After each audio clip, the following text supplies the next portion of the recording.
This is news at sunset on Pensioners 106.7 FM. Agbarigo Onirike Ibadan. I am Babafemi Obideyi. First, the top stories. Finance Minister disagrees with Garba show on food prices. DSS releases My Lafia after third invitation. Ondo Police Command dismisses sabotage in Akure's INEX office fire. And in sports, NLL clubs get deadline for submitting home game venues. Finance Zainab Ahmed says food prices are going up. This position is contrary to claims by the senior special assistant to the president on media and publicity, Garbasheu, who said last week that food prices were dropping. Speaking on the program today, the minister, however, said it was unlikely that the prices of food would rise further because of the increase in the price of petrol, saying most trucks conveying agricultural produce use diesel and not petrol. Ahmed said it would be good if subsidy could be targeted at certain sectors and not to all Nigerians.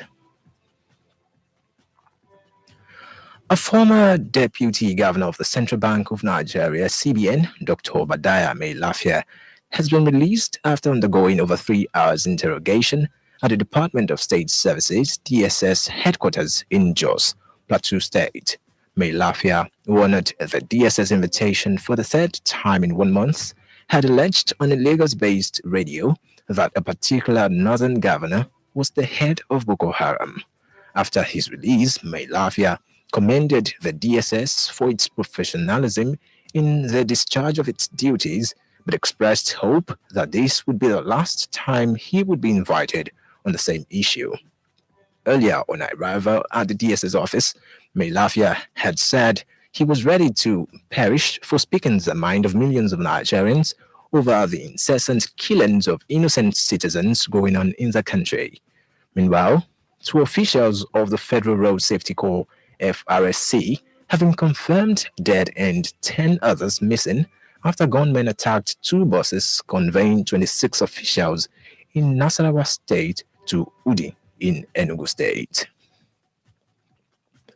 Ondo Police Command has said that the fire outbreak at the Akure office. The command said rumors of saboteurs causing the fire were untrue. Over 5,000 card readers to be used for the October 10 governorship election were raised in the inferno. Ondo Police Commissioner Salami Bolaji, who spoke at a press briefing in Akure, said the Ondo Fire Service report on the incident has put to rest issues about saboteurs setting containers ablaze. Former Commissioner for Lands and Physical Planning in Osun State, Muyiwa Ige, says those behind his father's death killed him because of sheer envy. Muyiwa spoke in Ibadan during the 90th posthumous birthday anniversary of his late father, who was a renowned politician and legal luminary. Chief Bolaige, who was the deputy national leader of Afenifere, a pan-Yoruba social-cultural organization, was assassinated on December 23, 2001, at the age of 71 in Ibadan, the Oyo State capital. The Chief of Army Staff, Lieutenant General Tukur Buratai, has stressed that Nigeria Army would continue to prioritize civil-military relations and national security to protect lives and property. Buratai stated this during a courtesy visit on Governor Seyi Makinde at Agodi Government House, Ibadan, as part of his working visit to the 2 Division of the Nigerian Army. Lieutenant General Buratai assured Makinde that the Army would always remain impartial in the discharge of its duties. I want to assure you that you need to remain impartial in our responsibilities. This is a sacred role in the discharge of our responsibilities. I want to thank you for all the support. Responding, Governor Makinde commended the Nigerian Army for its level of professionalism and dexterity in managing the country's security challenges. Southwest governors have been urged to avoid tribalism in the recruitment of personnel into the Western Nigeria security outfit, Amotekun. Oyo State Commander, Vigilante Corps of Nigeria, Sunday Olajide, gave this warning in an interview with Pensioners FM's correspondent, Ibiu Mishola. GSU members have decided that even if it's going to be their death, they will rather be off again because the caregiver must be alive to also give his care. And again, when there is gross... Sorry for the wrong use of insert there. To continue with the story, recruitment into Amotekun in Oyo State commenced last week at the Lekon Salami Sports Complex at Damasingba, Ibadan, and it is expected to move to other geopolitical zones of the state this week. Meanwhile, reports say 5 fake Amotekun recruiters have been arrested in Oyo State. One passenger has been killed after a bus and a Highlander Jeep collided with a moving commuter train in Oshodi, Lagos. The Director General, Lagos State Emergency Management Agency, LASEMA, Olufemi Oke Osoyintolu, who confirmed the incident, said the bus with 6 passengers suddenly veered onto the tracks and collided with the train. The 2 vehicles were then dragged along for a stretch of the journey before the train managed to come to a complete halt. Of the 8 passengers affected, 6 with minor injuries were provided with on-the-spot medical care, while 2 males, including a 20-year-old, sustained severe injuries and were taken to Lagos for further treatment. The other adult male subsequently lost his life. This is news at Sunset on Pensioners 106.7 FM. We now switch gears to our labor and pension stories segment.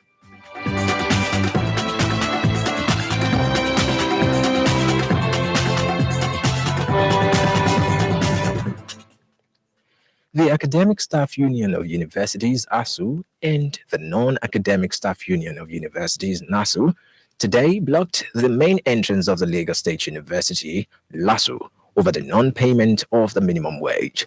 Those locked out of the school included the Vice-Chancellor of the university, Professor Olariwaju Fagbo.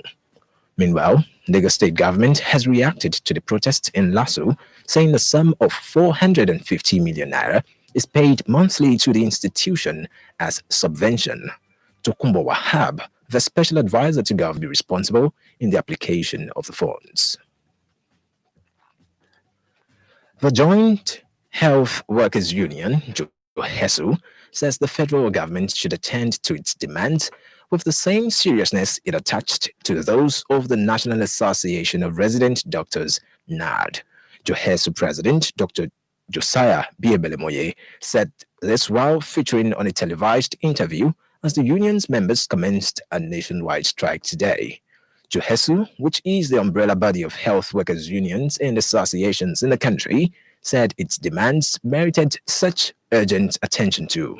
GSU members have decided that even if it's going to be their death, they will rather be off again because the caregiver must be alive to also give his care. And again, when there is gross bias exhibited, others have gone on strike during the climax of COVID in this country. They never said they have apprehended any strike. They discussed and then they gave 6/8. We reduced our own demands from over 15 to 5. And we said, okay, just give 3 now and let's see. And they're still playing games with it.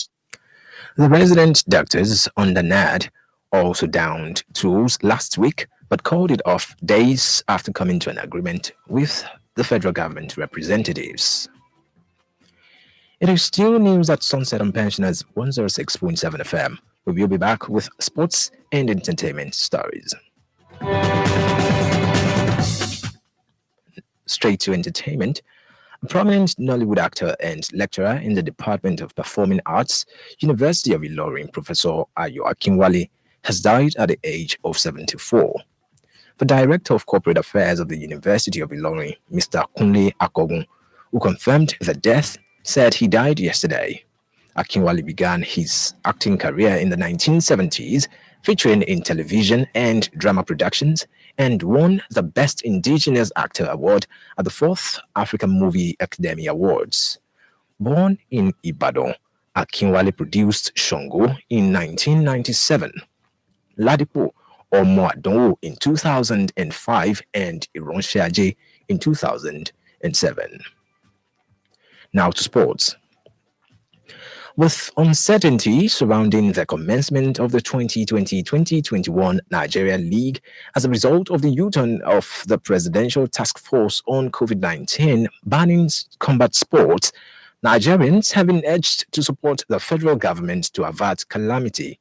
The national president, Sports Writers Association of Nigeria, Sirawo Ono, gave this admonition in an exclusive chat with Pensioners FM's correspondent, Ibiu Mishola. The way Nigeria operates, if you give a Nigerian a step, he wants to take 3 steps ahead of that one step that you give. A simple instruction is given to protect our lives. Wear face mask. COVID-19 is reality. So maybe they have looked at it. Other parts of the globe, course has resumed, even if they regulate the number of persons that will come to watch. But here in Nigeria, when you open it up, will they adhere to the directive? That's a challenge to manage the sports aspect. That's why we've constantly talked about the National Sports Commission model. It would be recalled that the Federal Ministry of Youth and Sports had a fortnight ago announced that all sporting activities across the country should resume. Meanwhile, clubs participating in the 2020-2021 season in the Nigerian National League (NNL) have been requested to submit to the Secretariat of the league body their preferred venues for home matches on or before the 23rd of this month. Such home grounds of the NNL must be safe and appropriate and should meet the facility requirements as stipulated in the NNL rulebooks. Chief Operating Officer of the league, Emmanuel Adesoya, said the venue for the league games must be different from training pitches and that both will be inspected before the commencement of the new season. To end the news at Sunset on Pensioners 106.7 FM, here is a recap of the top stories. The Minister of Finance, Zainab Ahmed, has said that food prices are going up, a position that runs contrary to that of presidential spokesman Garba Shehu, who last week claimed that food prices were dropping. A former deputy governor of the Central Bank of Nigeria, Dr. Obideyi Lafia, has been released after undergoing over 3 hours interrogation at the Department of State Services headquarters in Jos, Plateau State. Ondo Police Command has said that the fire outbreak at the Akure office of the Independent National Electoral Commission was caused by faulty electrical connections and not by saboteurs. And in sports, clubs participating in the 2020-2021 season in the Nigerian National League have been requested to submit their preferred venues for home matches on or before the 23rd of this month. For any information, contact us on these mobile numbers: 0812-008-6270 or 0812-188-9462. You can also visit us at Oyo State Pensioners House, Abarigo, Odnirike, Ibadan. The news editor is Pius Nzabe. Olanisayo Weye led the production crew. I am Babafemi Obideyi. Good evening and thanks for listening.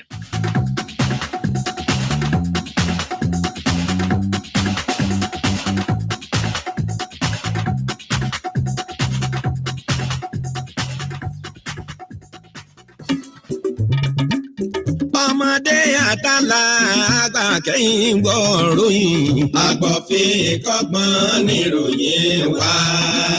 Pensioners FM gbèròyìn dé o. Ìròyìn tí ọ̀lẹ́jà ń bá kan nínú. Ẹ̀tẹ́ tí bẹ̀lẹ̀ jẹ́ kẹ́yìn gbọ́ròyìn 106.7 nìkan ní wá.